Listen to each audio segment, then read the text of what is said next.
The standard accessories included with the SENSIT P400 are the dust pre-filter and the belt clip pre-installed on the instrument, a combination number 1 Phillips and 3/32 hex screwdriver, the calibration adapter, 4 AA alkaline batteries, and the instruction manual.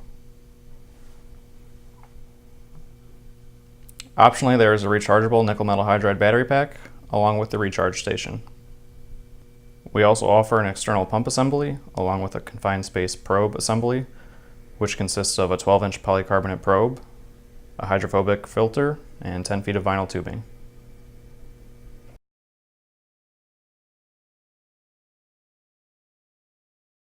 To install the batteries, loosen the 4 Phillips screws on the battery compartment cover and remove the cover. In the battery compartment, we have 4 slots for our AA batteries. The polarity for each is marked on the bottom of the compartment.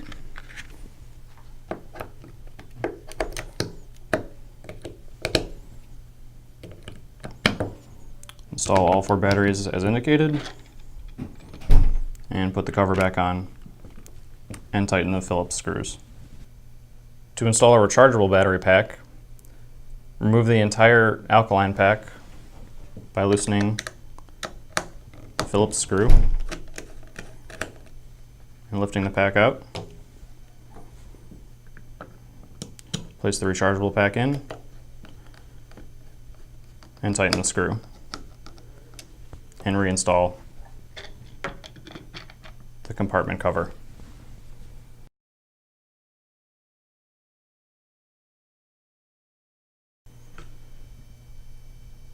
To charge the rechargeable battery pack, ensure that the charging station is plugged in as indicated by the solid green LED.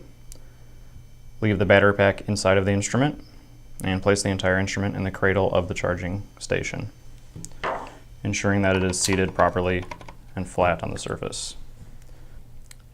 A blinking red LED and a solid green LED indicates that the battery is charging. When it is fully charged, both LEDs will be solid. If both LEDs are blinking, that indicates an error.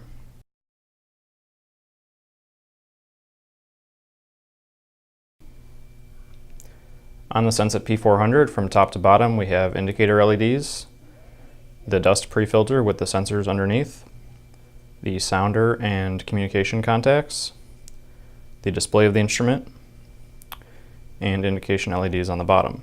On the left side of the instrument, we have the up and down arrow function buttons, which are generally used to scroll through menu items. And on the right side of the instrument, we have the circle and X function buttons.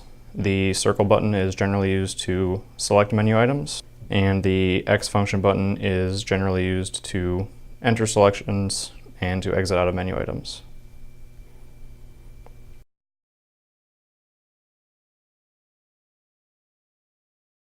Before use, we want to verify that the dust pre-filter isn't excessively clogged with dirt or debris, which would impede gas from reaching the sensors.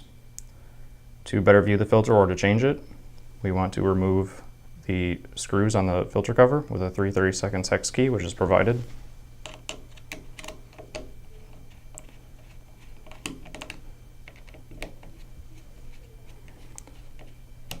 Loosen both screws and remove the cover, and we have access to the filter and the sensors beneath. If the filter is lightly soiled with dirt, you can wash it with warm water and allow it to dry before replacing. If it is heavily soiled or damaged, you would want to replace the filter with a new one. Simply place the cover back on and tighten the screws.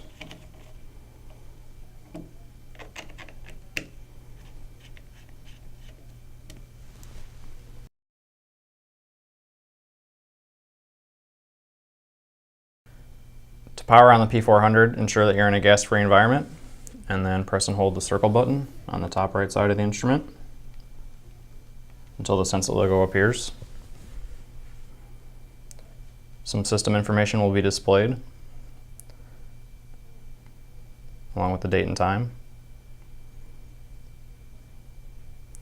And a UI check will occur, where the instrument checks the LEDs and the sounder and the vibrating motor and a pump if it was attached.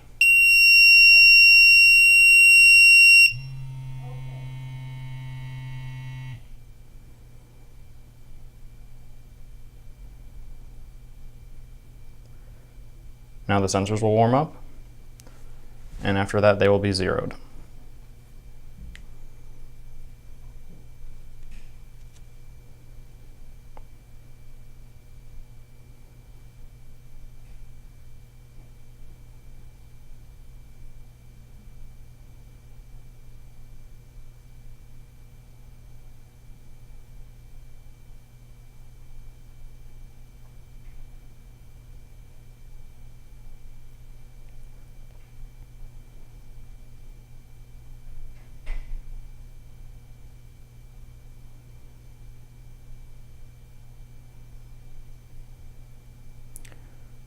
The screen will display when the next calibration is due, and then we'll be on the working display. The green LED at the top indicates that the instrument is ready for use. Across the top of the working display we'll have some basic system information, such as the time and battery voltage, and in this case an SD card icon which indicates that the data logging feature is enabled. Below that we have each gas type for the sensors that are installed, the current reading, and the scale that each are in, such as ppm, LEL scale, percent volume scale. Above our natural gas reading on the second line to the right is a T icon which indicates that the IDS or immediate detection system feature is enabled for that sensor. The immediate detection system is an optional tick style feature that begins before the low alarm level.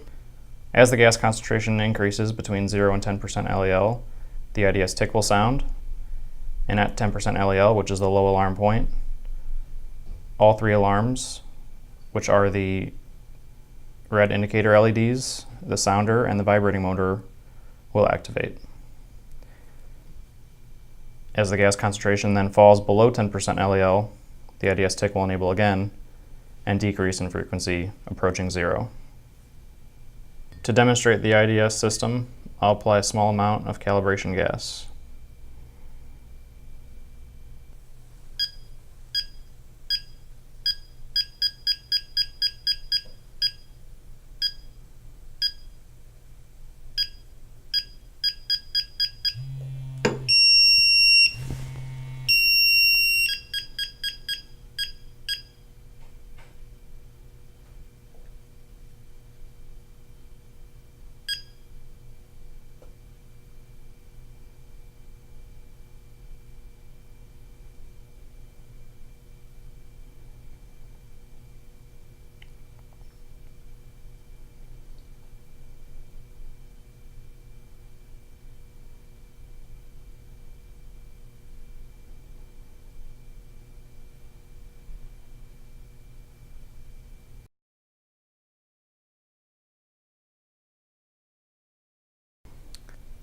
To use the external pump assembly, simply screw it onto the face of the instrument with the thumb screw, ensuring that the pins touch the contacts on the instrument.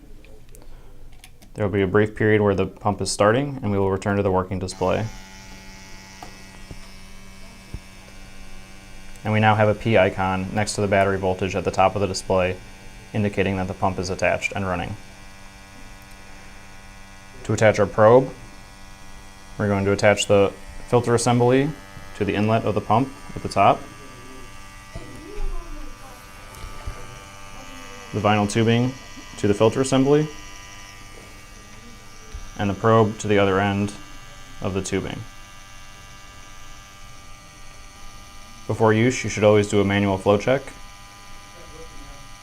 wherever the sample is being drawn from, in this case the through holes at the end of the probe assembly. Simply block them with your fingers, and in approximately 10 to 15 seconds, the instrument should indicate flow blocked. When normal flow is returned, we'll be back at the working display. To remove the pump, unscrew the thumb screw and remove the pump from the instrument,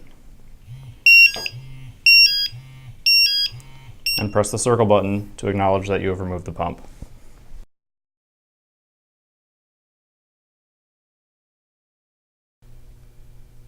To turn on the backlight of the display, press and release any button, which will keep the backlight on for 30 seconds. To save a snapshot of the current readings on the display, press and hold any button for 1 to 2 seconds until the screen flashes.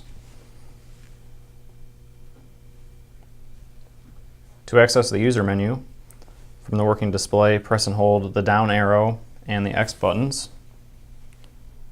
until the user menu appears. While in this menu, we can scroll through each item with the arrow buttons on the left side of the instrument. And we can select the highlighted line with the circle button. So we can set the time, use the arrow buttons to adjust the current value, and the circle button to move to the next, and the X button to exit. We can set the date in the exact same fashion.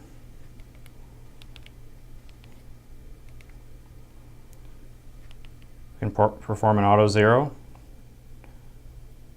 by pressing the circle button.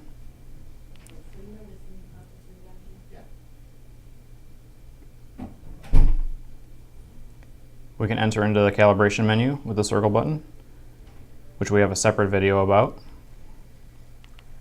And we can view the bump log, the cal log, the data log, and our snapshots, along with any alarm conditions that happen, which is called an event log. So we can select each and view any bump testing that's been done, indicated by either a pass, fail, or skip condition for each sensor.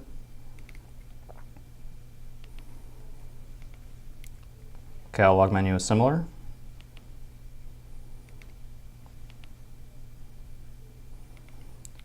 In the data log menu, you can scroll through each saved data point, which in this case has just been monitoring the working display with no gas readings. And in the snapshot menu, we can view any data that we have saved.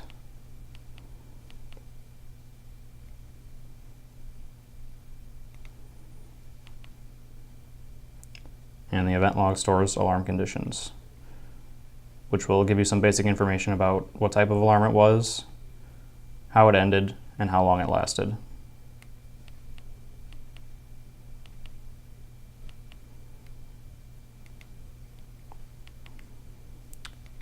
We can view all currently saved settings in the instrument.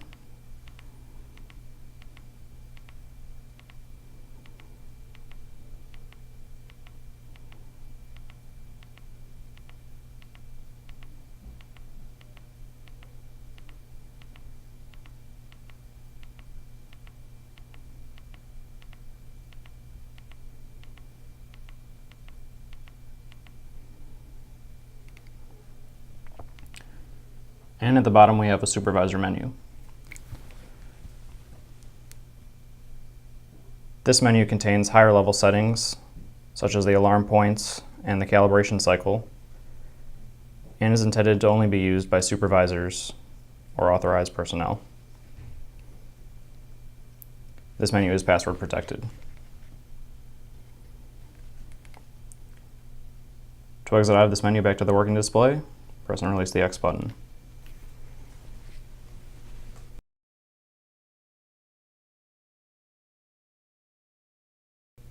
To power off the instrument, allow the sensors to clear in a gas-free environment, and press and hold the up arrow and the circle buttons until the countdown reaches 0.